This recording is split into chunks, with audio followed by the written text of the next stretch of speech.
కైలాస శిఖరం అనేది ఒక అంతుచిక్కని మిస్టరీ మరియు దానిలో ఎన్నో అంతుచిక్కని రహస్యాలు దాగి ఉన్నాయి. ఈ వీడియోలో కైలాస శిఖరపు అద్భుత రహస్యాలు, ఆశ్చర్యపరిచే నిజాల గురించి, అంతేకాదు కైలాస శిఖరం పైన నిజంగా శివుడు ఉన్నాడా, ఈ ప్రపంచంలో ఉన్న అతిపెద్ద పర్వతాలు లైక్ మౌంట్ ఎవరెస్ట్, కేటు శిఖరం, కాంచనజంగా వంటి భయంకరమైన పర్వతాలు ఎక్కగలిగినప్పుడు ఈ కైలాస పర్వతాన్ని మాత్రం ఎందుకు ఇంతవరకు ఎక్కలేకపోతున్నారు? కైలాస పర్వతాన్ని ఏలియన్స్ కట్టారా? మరియు కైలాస పర్వతం పైనుంచి స్వర్గానికి దారుంటుందా? ఇలాంటి ఎన్నో అద్భుతమైన రహస్యాల గురించి ఈ వీడియోలో నేను మీతో డిస్కస్ చేయబోతున్నాను. అంతకంటే ముందు నాదొక చిన్న request. Hello everyone, welcome to today's video. This is your friend Muthu Kolluri. ఇకేం మాత్రం లేట్ చేయకుండా let's get into the video. ఈ వీడియోని ఇప్పటిదాకా లైక్ చేయకపోతే లైక్ చేసి సబ్స్క్రైబ్ చేసుకోవడం మాత్రం మర్చిపోకండి. మీరు చేసే లైక్ అండ్ సబ్స్క్రైబ్ నన్ను మరిన్ని వీడియో చేయడానికి మోటివేట్ చేస్తుంది. ఇకేం మాత్రం లేట్ చేయకుండా let's get into the video. First మన హిందువుల నమ్మకం ప్రకారం ఈ కైలాస శిఖరం అనేది మహాదేవుని నివాసమని మరియు ఈ శిఖరం మీద శివుడు, పార్వతీదేవి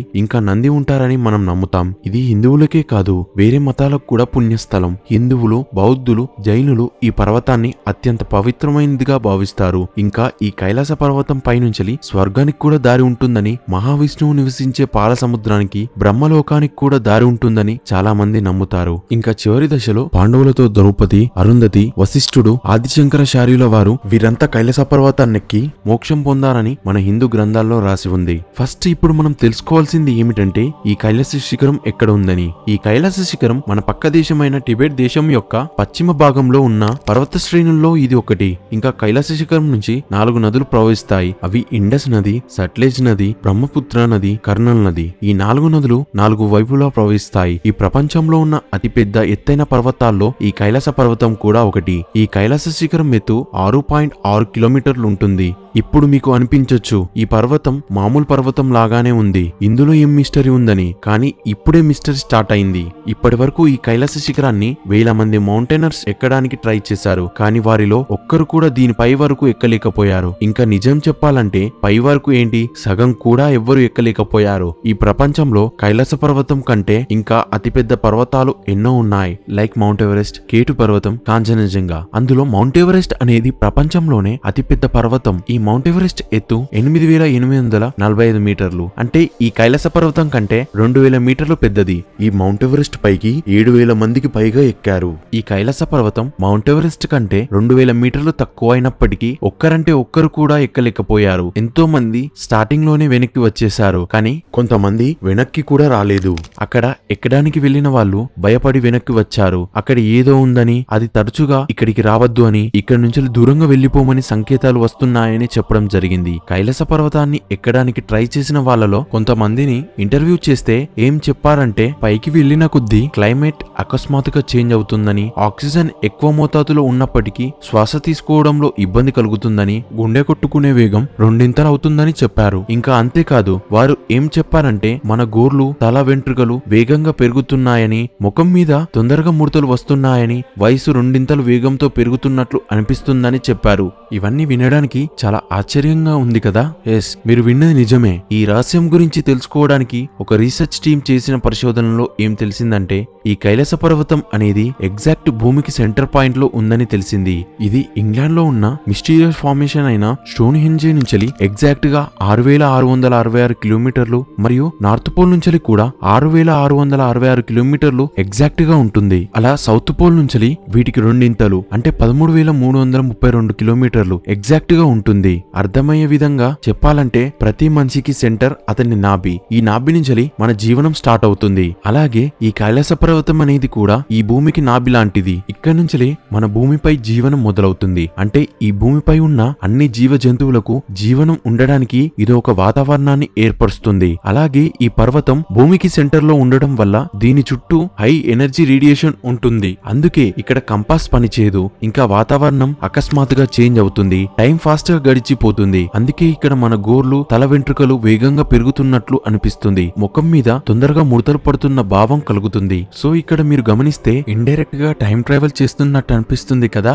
ఈ కైలాస శిఖరం దగ్గరలో 2 సరస్సులు ఉంటాయి. అవి బ్రహ్మతాల్ మరియు రాక్షస్తాల్. ఈ బ్రహ్మతాల్ని మాన్సరోవర్ అని కూడా అంటారు. ఈ మాన్సరోవరాన్ని బ్రహ్మదేవుడు తన మనసు నుండి పుట్టించాడు. అందుకే ఈ సరస్సుకి మాన్సరోవర్ అని పేరు వచ్చింది. ఇంకా బౌద్ధ మతంలో ఏముందంటే బుద్ధుడి తల్లైన మాయాదేవి ఈ మానసరోవరం నదిలో స్నానం చేస్తూ అత్యంత జ్ఞాని అయిన కుమారుడు కావాలని కోరుకున్నప్పుడే బుద్ధుడు పుట్టాడు అని ఉంది. అలా చాలా మంది భక్తులు దీన్ని దర్శనం చేసుకోవడానికి వస్తారు. ఇక్కడ ఆశ్చర్యపరిచే విషయం ఏమిటంటే ఈ రెండు బ్రహ్మతాల్ మరియు రాక్షసతాల్ పక్కపక్కనే ఉన్నప్పటికీ బ్రహ్మతాల్లో నీరు తీయగా ఉంటే ఇంకోవైపు రాక్షసతాల్ నీరు ఉప్పుగా ఉంటుంది. అలా ఈ కారణంగా బ్రహ్మతాల్ అనేది పాజిటివ్ ఎనర్జీకి, రాక్షసతాల్ అనేది నెగిటివ్ ఎనర్జీకి కేంద్రంగా ఉంటాయి. అందుకే ఈ కైలాస శిఖరాన్ని అలౌకిక శక్తులకు కేంద్రంగా చెబుతారు. ఇవన్నిటికి మించిన ఈ పర్వతానికి ఇంకొక పెద్ద మిస్టరీ కూడా ఉంది. అదేమిటంటే 1999లో రష్యాకి చెందిన ఒక రీసెర్చ్ టీం రీసెర్చ్ చేసి ఆశ్చర్యపరిచే రహస్యాలను బయటపెట్టింది.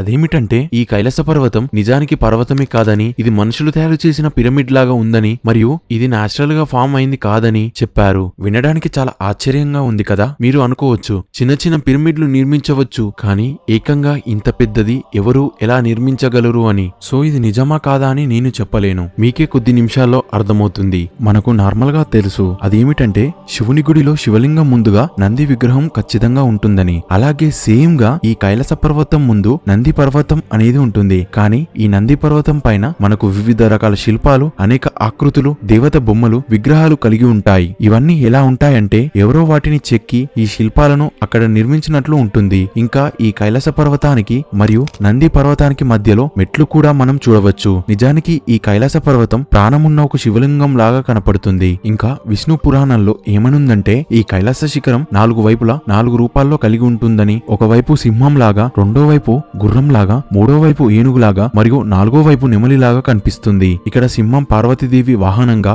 ఏనుగు వినాయకుడికి ప్రతీకగా మరియు నెమలి కుమారస్వామి వాహనంగా సూచిస్తుంది. ఇంకా అంతేకాదు ఇది 4 రంగుల్లో కూడా కనిపిస్తుంది. అవే బంగారు, తెలుపు, కాషాయం, నీలం రంగుల్లో కనపడుతుంది. కైలాస శిఖరం దగ్గర ఉన్న ఒక పర్వతం పైన పడిన మంచు ఆకారం అచ్చం ఓం లాగా కనిపిస్తుంది. వావ్, అమేజింగ్ కదా. ఓం అనేది మన సృష్టి యొక్క వైబ్రేషన్. ఈ ఓం ఆకారం ఈ పర్వతం పై కరెక్ట్ గా ఫామ్ అవ్వడం ఆశ్చర్యపరిచే విషయం. ఇంకా మీరు ఈ కైలాస శిఖరాన్ని ఆకాశం నుంచి చూస్తే, అంటే శాటిలైట్ వ్యూ లో చూస్తే శివుని మొహంలా కనపడుతుంది. ఈ కైలాస శిఖరం దగ్గరికి వచ్చిన చాలా మంది భక్తులు ఇక్కడ చుట్టూ విచిత్రమైన రహస్యమైన శబ్దాలు వినిపిస్తున్నాయని చెప్పారు. ఈ శిఖరం దగ్గర మీరు నిలబడి జాగ్రత్తగా వింటే 1950లో చైనా ప్రభుత్వం ఈ కైలాస శిఖరాన్ని స్వాధీనం చేసుకున్న తర్వాత ఈ కైలాస శిఖరం పైన చాలా రీసెర్చ్ చేసింది. వాళ్లకు కూడా ఈ కైలాస శిఖరం అంతు చిక్కలేదు. చైనా ప్రభుత్వం 2 హెలికాప్టర్లను కూడా ఈ శిఖరం పైకి పంపించింది. కానీ ఆ 2 హెలికాప్టర్లు కూడా తెలియని కారణం వల్ల అకస్మాత్తుగా కుప్పకూలిపోయాయి. అప్పటి నుంచి శిఖరాన్ని ఎక్కడానికి మరియు దీనిపై రీసెర్చ్ చేయడం చైనా ప్రభుత్వం నిషేధించింది. ఇప్పుడు మీరే చెప్పండి, నిజంగా ఈ కైలాస శిఖరం ప్రకృతి సిద్ధమైందా?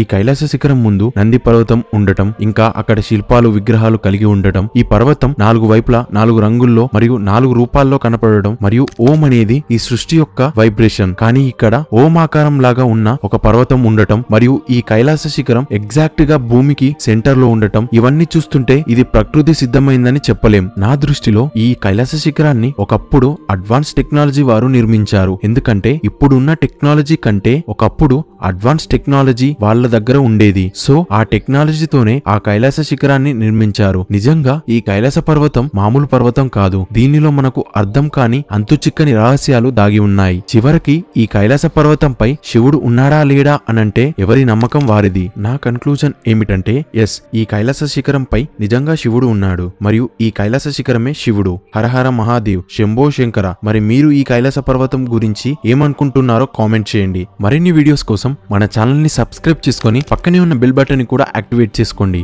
This is Muthu Kolluri signing off.